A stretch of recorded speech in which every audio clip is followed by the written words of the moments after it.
শিবরাত্রির দিন যে সাবু ভিজিয়েছিলাম, তো কিছুটা সাবু বেঁচে গেছিলো, ভাবছিলাম কি করা যায়, তো সাবু দিয়ে বানিয়ে ফেললাম মুখরোচক সাবুর পকোড়া।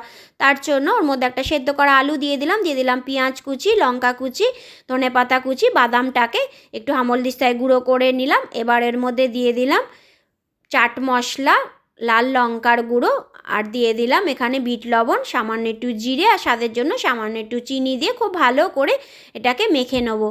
ভালো করে যখন মাখা হয়ে যাবে, হাতের মধ্যে সামান্য একটু তেল বা ঘি লাগিয়ে নিয়ে এরকম চ্যাপটা চ্যাপটা করে বড়ার আকারে বানিয়ে নেবো। তো সবগুলো এইভাবে বানানো হয়ে গেলে এবার কড়াইয়ের মধ্যে তেল গরম করতে বসিয়ে দিয়েছি। সেই তেলের মধ্যে একটা একটা করে এই বড়া ছেড়ে দেবো।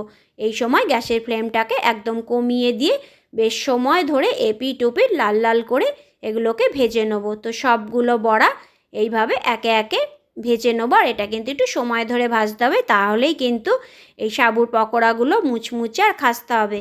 তারপর আর কি, সন্ধেবেলা চায়ের সাথে এরম পকোড়া যদি থাকে, সন্ধেটা কিন্তু পুরো জমে যাবে। তো এইভাবে একবার সাবুর পকোড়া বানিয়ে দেখতে পারো, দারুণ লাগে খেতে।